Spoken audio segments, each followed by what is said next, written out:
আসসালামু আলাইকুম। আমিন খান শেষ হয়ে যায় নাই।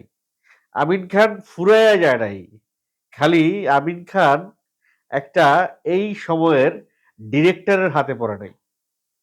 শাকিব খান যেভাবে হিমেল আশরাফ, শাকিব খান যেভাবে রায়হান রাফি, শাকিব খান যেভাবে তপু খানের হাতে পড়েছে, ঠিক একইভাবে আমিন খান যদি হিমেল আশরাফ, রায়হান রাফি বা তপু খানের হাতে পড়ে, তাহলে আমিন খানের ক্রেজ কিন্তু ফুরাইয়া যায় নাই।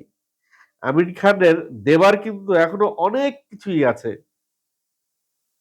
একটা অ্যাক্টর যখন পরিপূর্ণ রূপ ধারণ করেছে, যখন তার ভেতরে অভিজ্ঞতা আর অভিনয়ের স্কিল টগবগ টগবগ করছে, ঠিক তখনই কেন জানি সেই অভিনয় শিল্পীকে নিয়ে সিনেমা হচ্ছে না।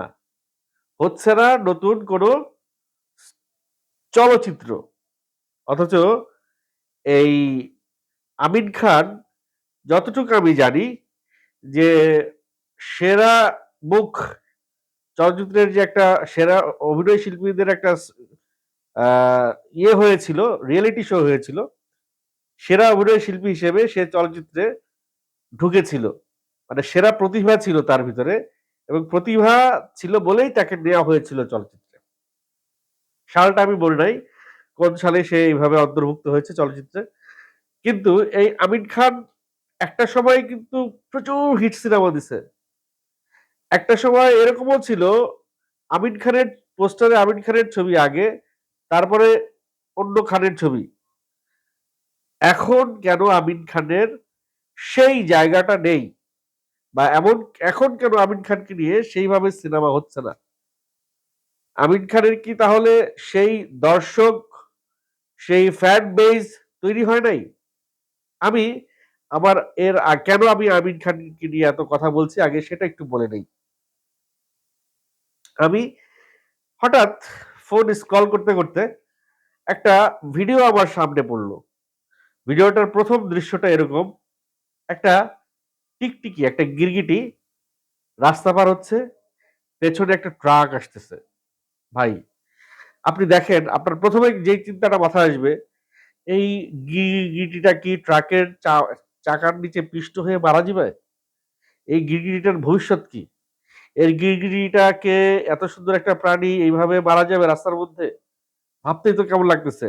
আপনি কিন্তু চিন্তার মধ্যে ঢুকে গেছেন। প্রথম শটেই কিন্তু আপনাকে লক করে ফেলছে।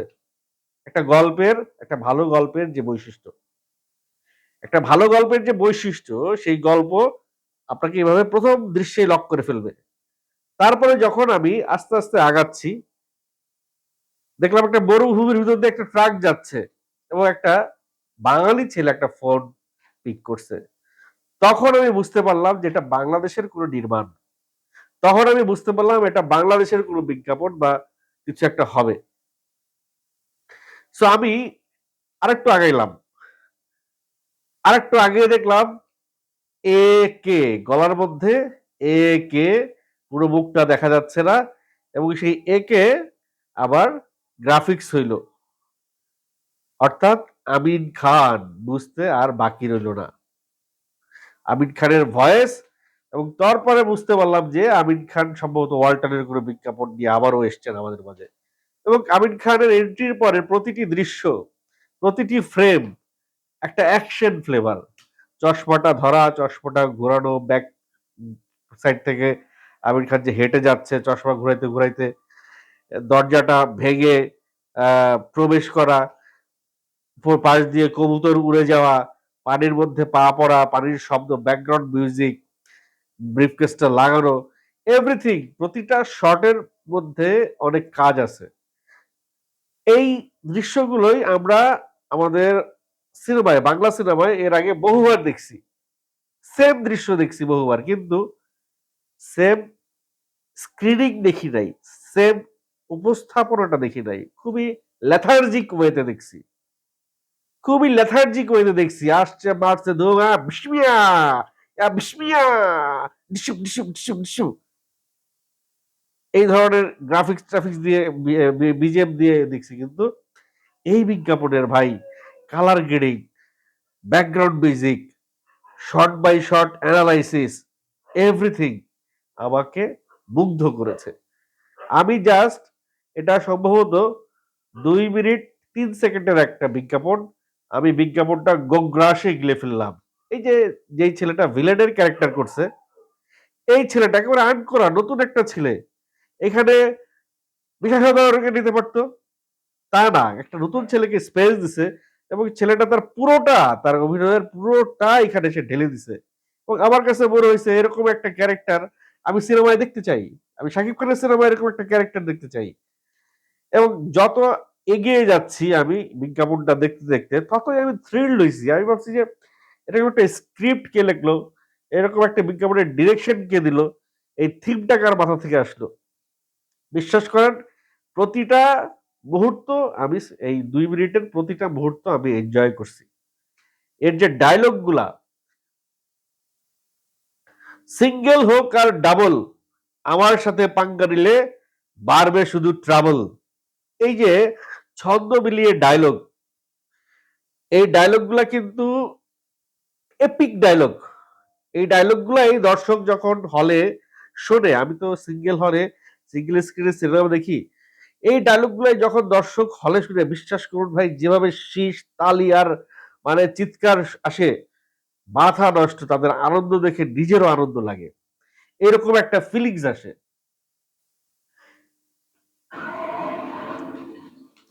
তারপরে যখন ট্রাকটাকে থামায়, ট্রাকের সামনে আমির খান বাইকটা নিয়ে এসে যখন বাইকটা ঘুরে, চশমাটা সে যখন পায়ের উপরে মুছে চোখের মধ্যে দিয়ে দেয়, ভাই এভরিথিং, এভরি ফ্রেম মানে এন্টারটেইনিং, ভেরি এন্টারটেইনিং। দেখেন কত ডিটেইলে কাজ করছে। এই যে বাইকটা যে ঘুরায় নিয়ে আসছে, দেখলাম একটা রয়্যাল এনফিল্ড বাইক, সম্ভবত ক্লাসিক, একটা রয়্যাল এনফিল্ড সে ঘুরায় নিয়ে আসছে, কিন্তু যেখানে রয়্যাল এনফিল্ড লেখা থাকার কথা সেখানে লেখা ডাবল বিলিয়ন। এত মানে সেকেন্ডে সেকেন্ডে স্ক্রিপ্টের ভাজে ভাজে চিন্তা করে এই স্ক্রিপ্টটা সাজানো হয়েছে।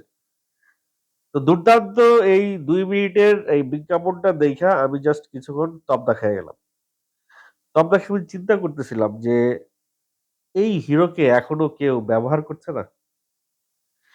এখনো আমাদের দেশে সবাই একজনকে মানে ধ্যান জ্ঞান একজনের পিছে, মানে সবাই না, বিষয়টা এরকম হয়ে গেছে যে আহ,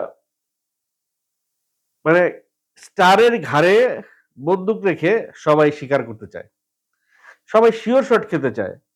Shakib Khan superstar, mega star, সবাই শুধু শাকিব খানের পিছনেই দৌড়ায়। কেউ এমন কাউকে নিয়ে কাজ করতে চায় না। মানে আমার কাছে মনে হয় তাদের নিজেদের উপরে কি কনফিডেন্স কম, তারা কি অতটা আত্মবিশ্বাসী না যে আমি যদি আমিন খানকে নিয়েও সিনেমা বানাই, সেই সিনেমা ওয়ার্ক করবে। শুধুমাত্র শাকিব খানের পিছনে দৌড়াচ্ছে, তার মানে কি তাদের নিজেদের প্রতি কোনো কনফিডেন্স নাই? আমি স্পেশালি রায়হান রাফির দৃষ্টি আকর্ষণ করছি।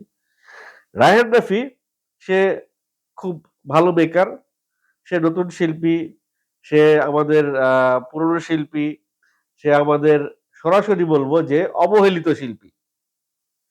মানে একসময় যেই যেই হাঁস সোনার ডিম দেয়, সেই হাঁসকে সবাই খুব খুব তোয়াজ, মানে দরকার হইলে নিজের শার্টটা বিছায় দিবে, হাঁস হাইটে যাবে। আর যেই হাঁসটা এই মুহূর্তে সোনার ডিম দিচ্ছে না, একসময় দিয়েছিল, সেই হাঁসের দিকে ফিরেও তাকাবে না। এই হচ্ছে আমাদের পরিচালকদের দৃষ্টিভঙ্গি এই মুহূর্তে। আমিন খান কি একসময় বাংলাদেশে কম হিট সিনেমা দিছে, কম সুপারহিট সিনেমা দিছে? সেই আমিন খান কেন এই মুহূর্তে সিনেমাতে নাই? এত ভালো ভালো সিনেমা এখন হচ্ছে, কেন আমিন খানকে পাচ্ছি না? যেখানে আমরা শাকিব খানের পরে আমাদের ইন্ডাস্ট্রিতে আরেকজন হিরো দরকার, আমাদের ইন্ডাস্ট্রিকে টিকিয়ে রাখবার জন্য, আমাদের ইন্ডাস্ট্রিকে জিইয়ে রাখবার জন্য, আমাদের ইন্ডাস্ট্রির সিনেমা হলগুলোকে বাঁচিয়ে রাখবার জন্য শাকিব খানের সাথে প্যারালেলি আরো 4-5 জন সুপারস্টার আমাদের দরকার। একটা ইন্ডাস্ট্রি একটা সুপারস্টারের কাঁধে ভর করে চলতেছে, অর্থাৎ শাকিব খানের উপরে কতটা প্রেসার যাচ্ছে, সেই প্রেসারে পড়ে শাকিব খানকে অনেক সময় দুই একটা বাজে সিনেমাও করতে হয়। জাস্ট প্রেসারে পড়ে। আর কতদিন এই ডিরেক্টররা স্টারের কাঁধে বন্দুক রেখে তারপরে পাখি শিকারে নামবে?